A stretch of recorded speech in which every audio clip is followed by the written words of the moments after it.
Hi friends, welcome to sleepy classes. हमारी crash course series continue कर रहे हैं। So we discussing polity component.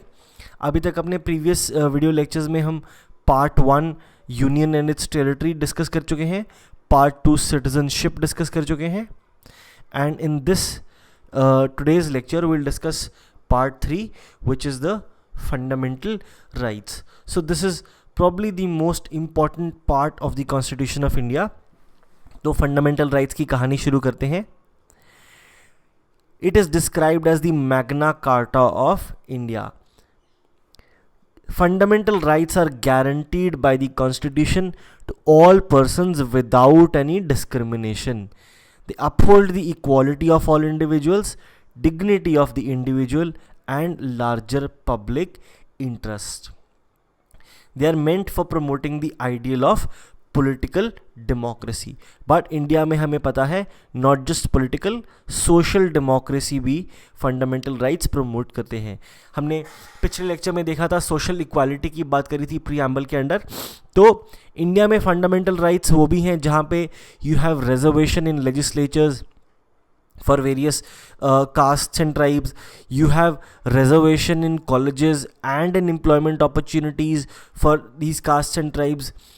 You have abolition of untouchability being discussed. तो ये सब जो फंडामेंटल राइट्स हैं ये rather than political democracy ये social democracy की तरफ ज़्यादा oriented है. So in fundamental rights in India are not just meant for promoting political democracy but social democracy as well. Fundamental rights को fundamental कहते हैं क्योंकि one, they are protected by the constitution which is the most fundamental law of the land, and एक reason ये भी है कि fundamental rights are the most fundamental, they are the most essential for the all round development of individuals. So इसलिए fundamental rights.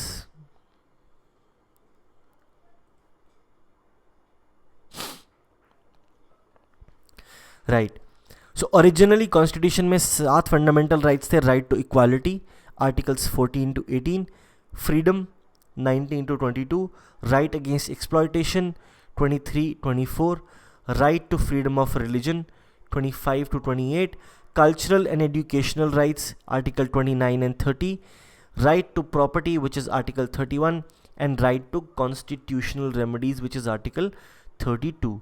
तो originally 7 थे, but right to property was rescinded as a fundamental right via a constitutional amendment act. Now it is no longer a fundamental right but only a constitutional right. Right? Okay. So definition of state. So fundamental rights में कहा जाता है कि अगर आपके fundamental rights violet हो रहे हैं so you can sue the state for the implementation of your fundamental rights. तो यहाँ पे स्टेट की डेफिनेशन क्या है, व्हाट डज स्टेट इम्प्लाई?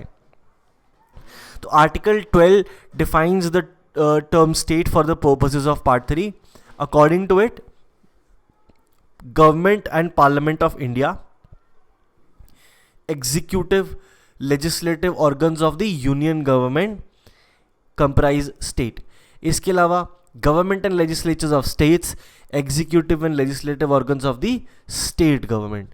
तो center plus state, local authorities, municipalities, panchayat, district boards, improvement trusts, ये सब भी state. Then other authorities which may be statutory or non-statutory authorities like the LIC, ONGC, SAIL, etc. are also part of state. Right? So either of these organizations, if it violates your fundamental rights in any way, you can approach the courts to get your fundamental rights implemented. These are justiciable rights. आप अदालत के दरवाजे खटखटा सकते हो अपने rights implement करवाने के लिए. Thus, state has been defined in a wider sense so as to include all its agencies. Not just the government, but all the agencies of the government. Article 12 देखा. Article 13 talks about laws that are inconsistent with fundamental rights. Article 13 declares that all laws that are inconsistent with or in derogation of any fundamental rights shall be void. So ये preempt कर देता है एक तरीके से कि अगर आप कोई लॉ फ्रेम कर रहे हैं और वो लॉ इनकंसिस्टेंट है या इन डेरोगेशन है एक एग्जिस्टिंग फंडामेंटल राइट्स से, तो it shall be declared void. In other words, it expressively provides for the doctrine of judicial review कि अगर कोई ऐसा लॉ फ्रेम किया गया है जो फंडामेंटल राइट वायोलेट करता है, तो you can approach the courts and then the courts can review that law, and if the court is convinced कि it is in violation of an existing fundamental right, then the court can declare that law null and void. Hence article 13 itself makes a provision for judicial review. This power has been conferred on the Supreme Court under Article 32. जो ये court के पास जाने की power है कि अगर आपके fundamental rights violate होते हैं तो आप सुप्रीम कोर्ट या हाई कोर्ट जा सकते हैं. ये जो पावर है ये सुप्रीम कोर्ट के बारे में लिखा गया है आर्टिकल 32 में, that you can approach the supreme court. And article 226 talks about approaching the high courts in case of any violation of your fundamental rights. तो high court and supreme court can declare a law unconstitutional and invalid on the ground of contravention of any fundamental right. The term law, तो law है क्या चीज़? अब law की definition, how do you define law? It could be a permanent law enacted by the parliament or the state. It could be a temporary law which could be an ordinance. It could be a statutory instrument such as an order, a bylaw, a rule, a regulation, or even a notification. It could even be a non-legislative source of law, which is essentially a custom or usage having the force of law. In the sense कि एक written law तो है ही, permanent हो चाहे temporary हो, चाहे कोई statutory instruction ही हो कि नोटिफिकेशन आई, कोई रेगुलेशन, कोई रूल जो सरकार ने इशू किया. इसके अलावा एक कोई नॉन लेजिस्लेटिव सोर्स भी, इन द सेंस कि कोई अगर कस्टम है कहीं पे लिखित में नहीं है but it is followed, it is non legislative and वही चीज़ चलते आ रही है. In the sense it has a force of law. कि पार्लियामेंट्री फॉर एग्जांपल कोई कन्वेंशन है, कहीं पे लिखा नहीं है but it has the force of law कि वही होता है. अगर ऐसी भी कोई चीज़ है जो कि in contravention of the fundamental rights है, even that amounts to definition under law and can be challenged in a high court or a supreme court. So article 13 declares that a constitutional amendment is not a law and hence cannot be challenged, but this was overturned by the supreme court कि नहीं, constitutional amendment भी law माना जाएगा and that too can be challenged on the grounds of inconsistency with the fundamental right. The Supreme Court held in Keshwanand Bharti case that a constitutional amendment can be challenged on the ground that it violates a fundamental right that forms a part of the basic structure of the constitution and hence can be declared as void. तो बात वही आ गई कि even your fundamental right if it violates the basic structure. तो केशवानंद भारती में supreme court ने कहा कि fundamental rights are part of the basic structure and कोई अगर एक कॉन्स्टिट्यूशनल अमेंडमेंट एक्ट आता है जो कि उस बेसिक स्ट्रक्चर के साथ छेड़छाड़ करता है, उस बेसिक स्ट्रक्चर को वायोलेट करता है, then that same amendment, that same constitutional amendment can be challenged on the grounds of inconsistency or violation of the fundamental right and can be declared as null and void. So first fundamental right, right to equality के बारे में बात करते हैं. Articles 14 to 18. So इसमें दो concepts हैं, equality before law and equal protection of laws. So article 14 says that state shall not deny to any person equality before the law or equal protection of the laws within the territory of India. So territory of India लिखा गया है. I hope आपको distinction याद है, हमने part 1 में discuss किया था कि territory of India, how is it different from the union of India. तो टेरिटरी ऑफ इंडिया में एप्लीकेबल है equality before law and equal protection of laws. This confers rights on all persons whether citizens or foreigners. Moreover, the word person includes legal persons, that is statutory corporations, companies, registered societies and any other type of legal person. So ये जो law है ये citizens plus foreigners दोनों को available है, and not just citizens, even legal persons. तो legal persons में आपकी statutory corporations आएंगी, कंपनीज आएंगी, रजिस्टर्ड सोसाइटीज आएंगी या any other type of legal person. तो जो पहला कॉन्सेप्ट है इक्वालिटी बिफोर लॉ, ये ब्रिटिश ओरिजिन कॉन्सेप्ट है. तो क्या डिनोट करता है वो डिनोट करता है absence of any special privilege in favor of any person. तो इक्वालिटी बिफोर लॉ कि किसी को भी कोई स्पेशल प्रिविलेज नहीं मिलेगी. Then equal subjection of all persons to the ordinary law of land, कि चाहे कोई भी हो ऑर्डिनरी लॉ ऑफ लैंड सब पे सामान्य तरीके से लागू होगा. No person whether rich or poor, high or low, official or non-official is above the law. कि कानून से ऊपर कोई भी नहीं है, सबसे ऊपर कानून है. तो यह है equality before law. Right. Then you have the second part, which is the equal protection of laws, and that is of American origin. तो वो क्या डिनोट करता है?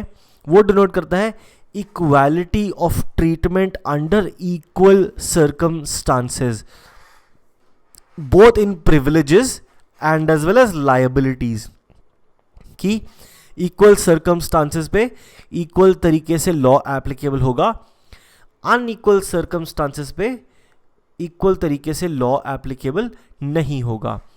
So similar application of same laws to all persons who are similarly situated and like should be treated alike without any discrimination. So first is a negative concept while second latter is a positive concept. Both of them aim at establishing equality or legal status, opportunity and justice. तो इसके बारे में और detail दी हुई है लक्ष्मीकांत में. You can read, I would advise you to read and just gain clarity on equality before law and equal protection of laws.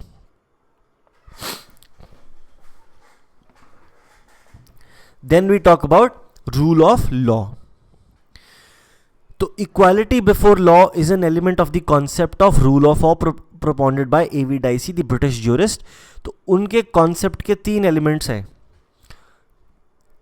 Equality before जो law, वो रूल ऑफ लॉ का एक कंपोनेंट है. उसके 3 एस्पेक्ट्स हैं.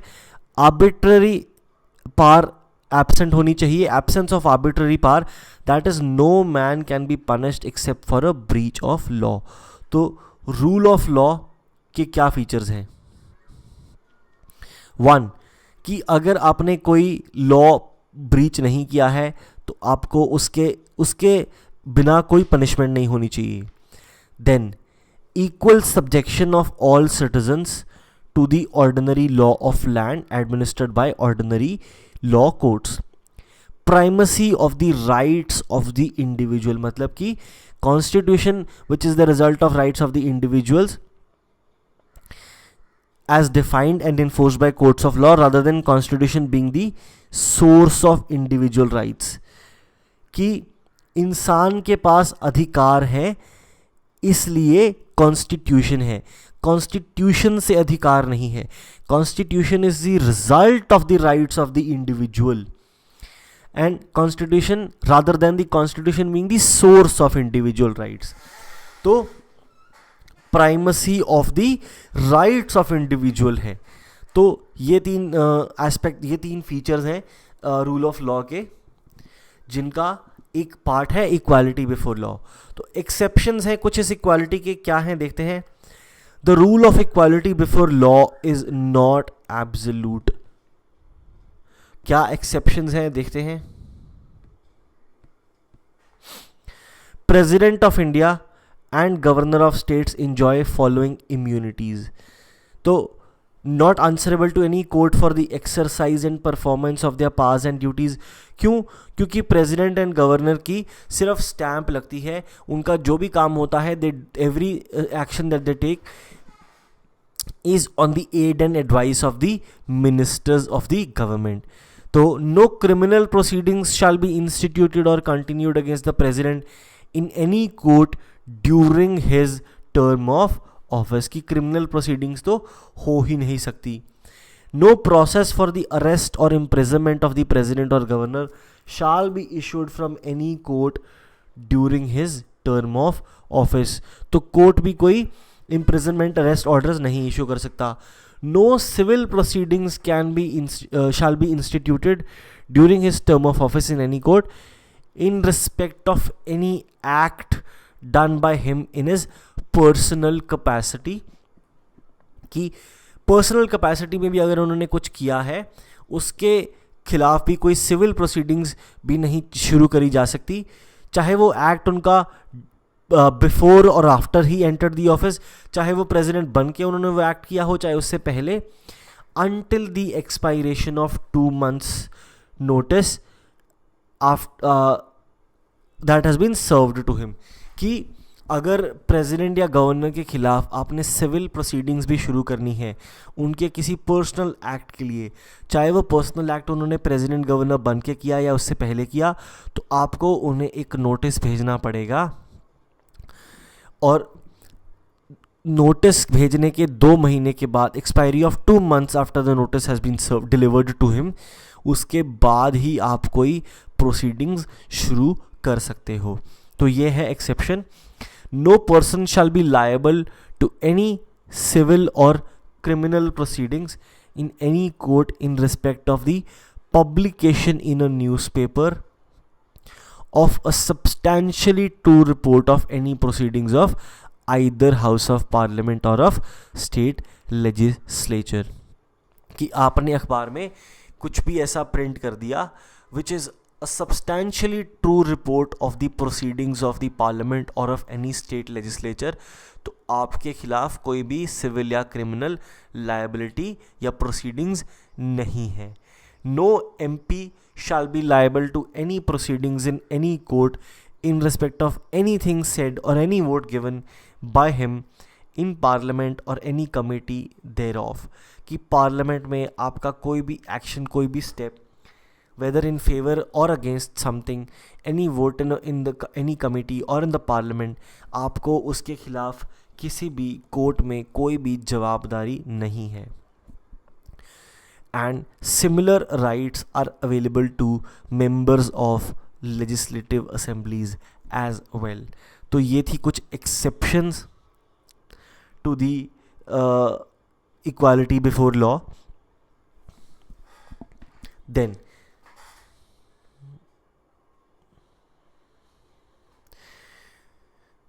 आर्टिकल 15 के बारे में बात करते हैं. Prohibition of discrimination on certain grounds. Article 15 बात करता है कि स्टेट शाल नॉट डिस्क्रिमिनेट. तो ये नेगेटिव राइट हो गया, राइट, कि state shall not discriminate against any citizen on grounds only of religion, race, caste, sex और place of birth. Only, the word only is very important. The two crucial words in this provision are discrimination and only. तो discrimination means to make an adverse distinction with regard to और distinguish unfavourably from others, कि आप और आप नहीं, मतलब one in and one out. The word only connotes that discrimination on other grounds is not prohibited, कि किसी और ग्राउंड पे आप डिस्क्रिमिनेट कर सकते हो, बट सिर्फ इन वजहों इन एस्पेक्ट्स के बेसिस पे आप डिस्क्रिमिनेट नहीं कर सकते, कि आप हिंदू हो वो मुसलमान है, कोई रेस के बेसिस पे, कोई कास्ट के बेसिस पे, सेक्स के बेसिस पे एंड प्लेस ऑफ बर्थ के बेसिस पे आप डिस्क्रिमिनेट नहीं कर सकते. सेकेंड प्रोविजन ऑफ आर्टिकल 15 बात करता है, no citizen shall be subjected to any disability, liability, restriction or condition on grounds only of religion, race, caste, sex, place of birth with regard to. अब ये तो कह रहा है कि आपने डिस्क्रिमिनेशन करना ही नहीं. सेकंड पार्ट बात कर रहा है कि इन चीज़ों के बेसिस पर डिस्क्रिमिनेट करना नहीं. इन case of one, access to shops, public restaurants, hotels and places of public entertainment. तो यहाँ इन जगहों को एक्सेस करने के लिए कोई डिस्क्रिमिनेशन नहीं हो सकती. And second, use of wells, tanks, bathing ghats, road and places of public resort maintained wholly और पार्टली बाय स्टेट फंड्स और dedicated to the use of general public. तो इस केस में भी कोई डिस्क्रिमिनेशन नहीं हो सकती. This provision prohibits discrimination both by state and private individuals, while the former provision prohibits discrimination only by the state. तो ये यहाँ पे state, यहाँ पे state plus private individuals.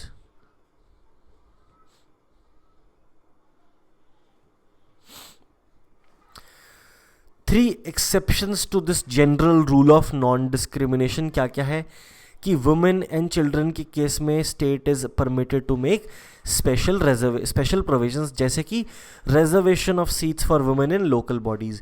तो जो कुछ पीछे वाले सेक्शंस हैं, जो सोशली डिसप्रिविलेज्ड सेक्शंस हैं, women and children, they can have certain positive discrimination दिया जा सकता है उन्हें, ताकि उनको बाकी समाज के बराबर लाया जा सके. तो उस चीज़ के लिए हमने अपनी लोकल बॉडीज़ में वुमेन के लिए सीट की रिजर्वेशन करी हुई है. और state is permitted to make any special provision for the advancement of any socially and educationally backward classes of citizens. Socially and educationally backward classes of citizens. तो ये वर्ड्स बहुत बहुत इंपॉर्टेंट है. इसके ऊपर करंट इश्यूज़ में बहुत सारी न्यूज़ चल रही हैं. आपको I hope you are able to correlate. For example, बहुत सारी स्टेट गवर्नमेंट्स ने बहुत सारी अपनी अपनी कम्युनिटीज़ के लिए रिजर्वेशन कोटा लॉ पास किए, which was struck down by the supreme court on the grounds that कि आप जिस कम्युनिटी को ये रिजर्वेशन देना चाहते हो वो कम्युनिटी सोशली एजुकेशनली बैकवर्ड नहीं है, आप सिर्फ पॉलिटिकल एंड्स के लिए ये रिजर्वेशन देना चाहते हो.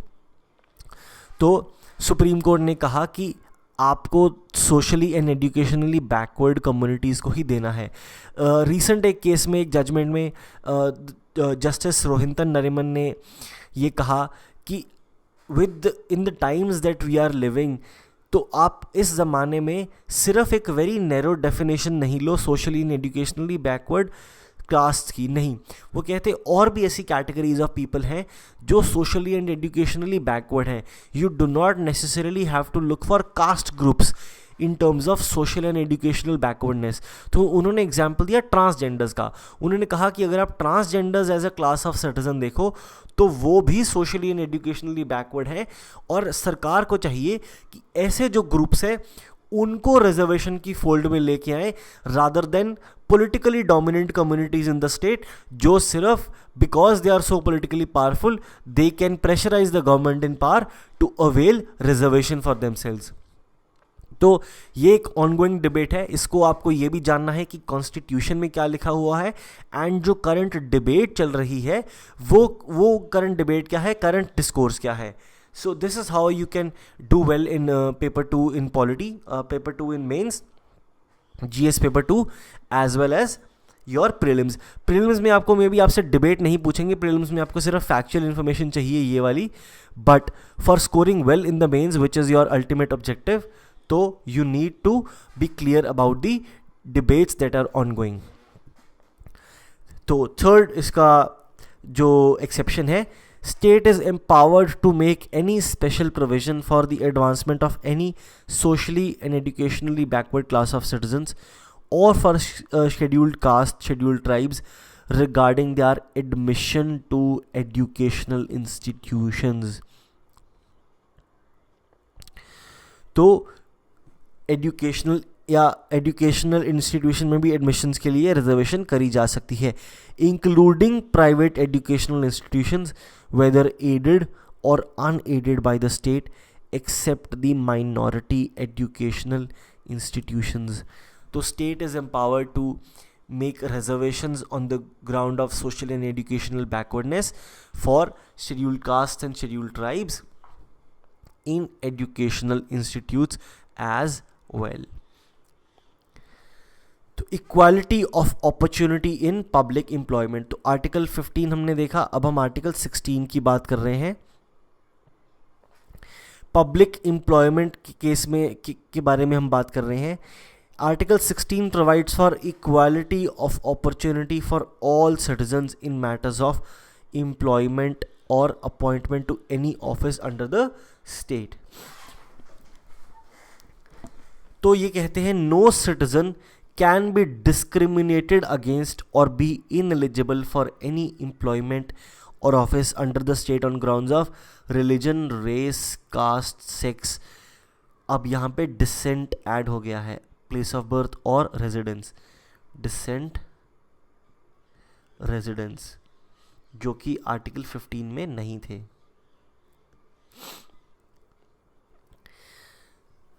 तो 3 exceptions to this general rule of equality of opportunity in public employment क्या क्या है कि residence as a condition can be prescribed for certain employment और appointment by the parliament.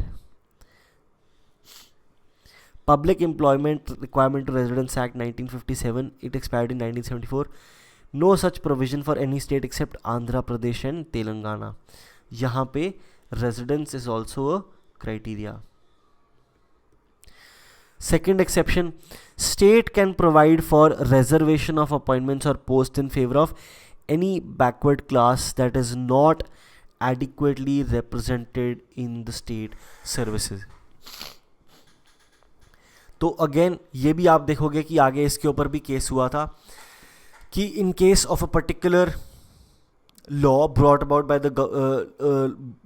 the government giving reservation in promotions and reservation, आगे भी supreme court ने question किया कि किसी भी कम्युनिटी को अगर आपने रिजर्वेशन देनी है अपॉइंटमेंट्स के केस में, तो आपको ये प्रूव करना है कि that backward class is not adequately represented in the state services.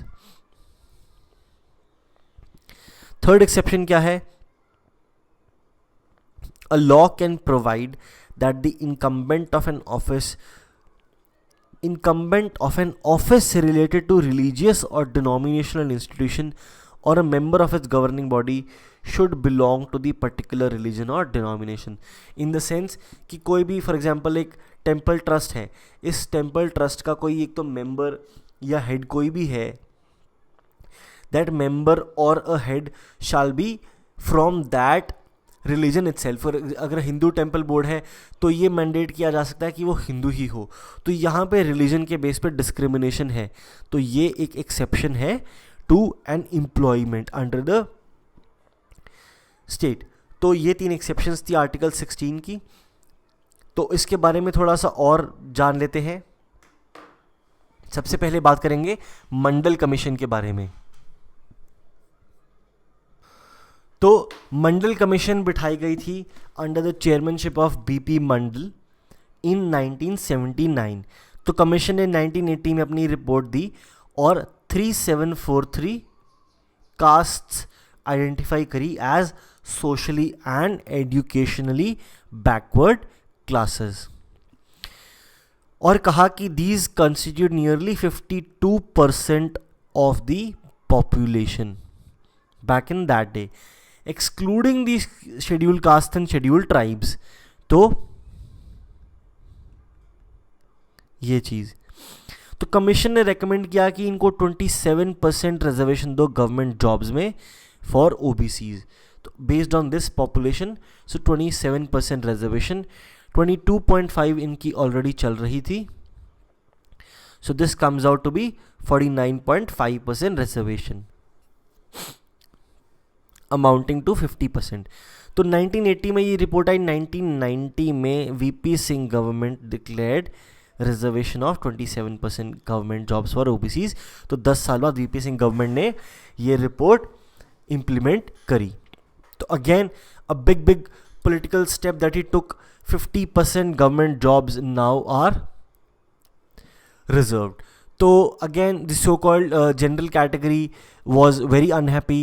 OBCs एक बहुत बड़ा political group है, 52% population है अगर देश की अगर देखें इनकी, so it is a big political vote bank to tap.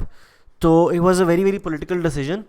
उसके बाद सुप्रीम कोर्ट में केस चला which is called the Mandal case in 1992।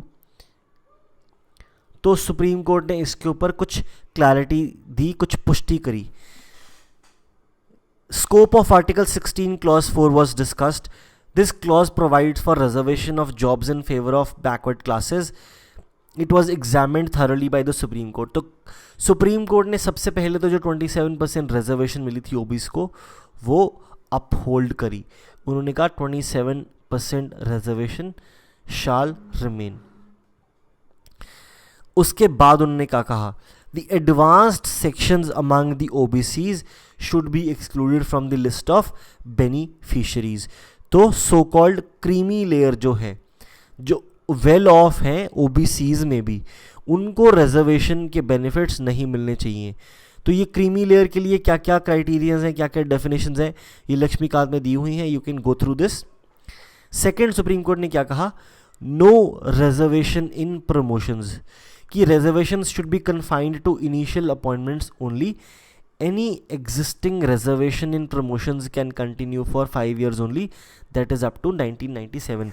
तो एंट्री लेवल पे आपके लिए रिजर्वेशन है, जैसे जैसे आप आगे बढ़ोगे तो depending on your performance and depending on merit ही आपकी प्रमोशन होगी, उसमें कोई रिजर्वेशन नहीं होगी। ठीक है, ये भी हो गया। थर्ड, सुप्रीम कोर्ट ने क्या कहा, total reserved quota should not exceed 50% except in some extraordinary situations. तो 50% से ज़्यादा रिजर्वेशन नहीं हो सकती। तो इसके भी कुछ एक्सेप्शंस हैं, हम बात करेंगे उनके बारे में। Carry forward rule in case of unfilled backlog vacancies is valid, but it should not violate the 50% rule.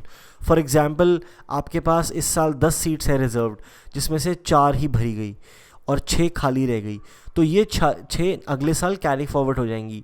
तो अगले साल 10 आपके पास रिजर्व्ड सीट्स हैं प्लस 6 अनफिल्ड रिजर्व्ड सीट्स हैं जो पिछले साल से कैरी फॉरवर्ड हो गई हैं, तो ये 16 सीट्स हो गई। अब अगर ये 16 सीट्स आउट ऑफ 30 है, राइट, तो ये 50% क्राइटेरिया जो वायलेट करती हैं, तो this shall not happen. Even the carry forward rule shall not break the 50% criteria. तो ये कहा सुप्रीम कोर्ट ने। A permanent statutory body should be established to examine complaints of over inclusion and under inclusion in the list of OBCs, कि inclusion exclusion errors अगर हैं कि कोई non deserving include हो गया है और कोई डिजर्विंग रह गया है, अगर ऐसी कोई किसी का गिला शिकवा है, कोई कंप्लेंट है, that should be directed to a statutory body, a permanent statutory body which should be established to examine such complaints. तो ये था सुप्रीम कोर्ट का verdict in the Mandal case. अब इसके अलावा गवर्नमेंट ने इस केस में क्या क्या स्टेप्स लिए, क्या क्या एक्शंस लिए, वो देखते हैं. In order to nullify the ruling with regard to reservation in promotions जो सुप्रीम कोर्ट ने दी, the 77th amendment act was enacted in 1995. तो मंडल केस 1992 में आया. तो उसकी जो रिजर्वेशन इन प्रमोशन वाली जो क्लॉज था उसको निगेट करने के लिए एक कॉन्स्टिट्यूशनल अमेंडमेंट लाया गया. उस अमेंडमेंट ने ऐड किया एक नया प्रोविजन आर्टिकल 16 में, और इस प्रोविजन के तहत it empowers the state to provide for reservation in promotions of any service under the state in favor of SCs and STs that are not adequately represented in state services. तो reservation in promotion भी लाया गया.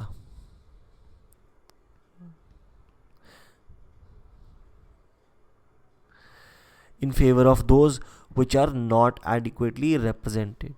Then came the 85th Amendment Act of 2001. तो इसने क्या कहा, consequential seniority की बात करी in case of promotion by virtue of rule of reservation for the government servants belonging to SCs and STs with retrospective effect from 1995.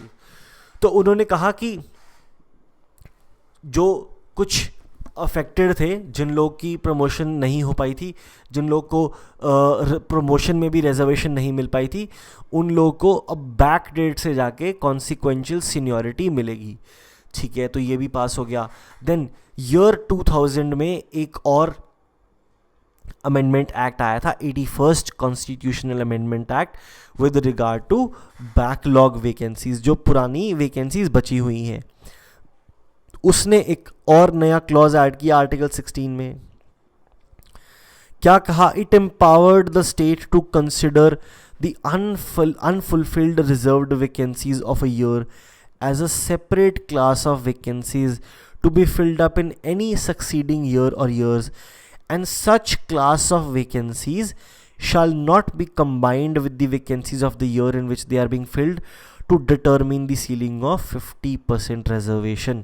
तो हमने बात करी थी कि 10 हैं, 4 भर गई हैं, 6 खाली रह गई हैं, अगले साल भी 10 आई हैं. तो अगले साल उन्होंने कहा, इस कॉन्स्टिट्यूशनल अमेंडमेंट एक्ट ने ऐसा कहा कि अगर आप टोटल कैलकुलेट कर रहे हैं तो ये 10+6 नहीं होगा, पिछले साल की वैकेंसीज आप नहीं ऐड करोगे, इसी साल की वैकेंसीज देखोगे टू डिटरमिन कि कितने परसेंट बैठ रहा है, कि 50% से कम है कि नहीं. पिछले साल वाली रिजर्वेशंस जो कैरी फॉरवर्ड हुई हैं, they shall be treated as a separate class of vacancies, right. तो ये भी रूल आ गया. तो जो वो वाली भी कैरी फॉरवर्ड की भी जो 50% क्राइटेरिया था सुप्रीम कोर्ट का, जो उन्होंने अपनी जजमेंट में कहा था, वो भी निगेट कर दिया गया. So such class of vacancies are not to be combined with the vacancies of the current year to determine the ceiling of 50% reservation. In brief, it ends the 50% ceiling on reservation in backlog vacancies. उसके अलावा एक 76th Amendment Act आया 1994 में. It placed the Tamil Nadu Reservation Act of 1994 in the 9th schedule, which prevents it from judicial review. तो judicial review से परे हो गया ये. एंड इस तमिलनाडु रिजर्वेशन एक्ट, इसमें 69% रिजर्वेशन थी, and hence this is one law that violates the 50% reservation criteria and is still applicable because it has been placed in the 9th schedule, which prevents it from any judicial review. कुछ states और भी हैं जहाँ पे ये 50% reservation criteria exceed करता है. For example Punjab में अगर आप स्टेट सर्विसेज की बात करें, सो 49.5% तो स्टैंडर्ड क्राइटेरिया, स्टैंडर्ड रिजर्वेशन है ही है.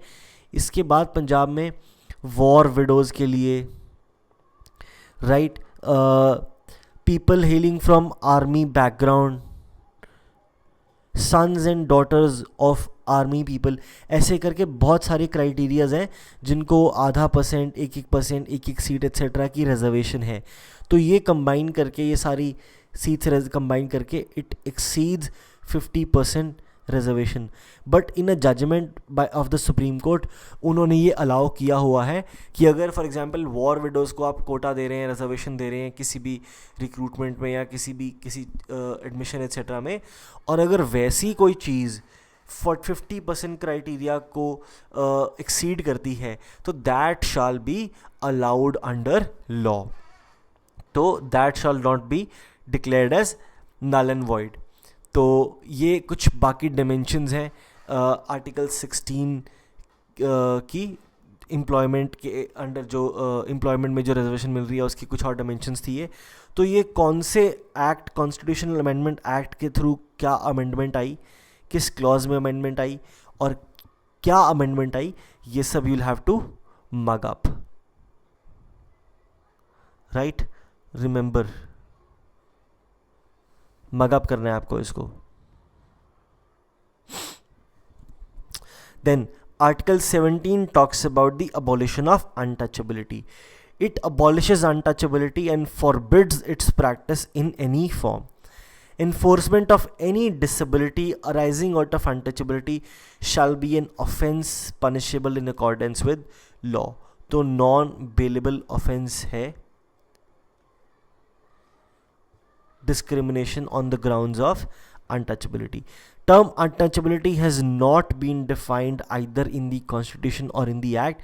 इस प्रोविजन को एग्जीक्यूट करने के लिए protection of civil rights act आया था 1955, which has been later on amended also. Offences committed on the ground of untouchability are punishable either by imprisonment up to 6 months or by fine up to ₹500 or both.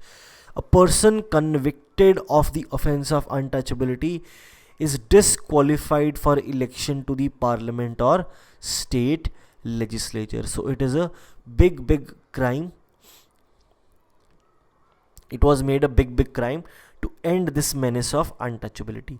Supreme Court held that the right under Article 17 is available against private individuals, and it is the constitutional obligation of the state to take necessary action to ensure that this right is not violated.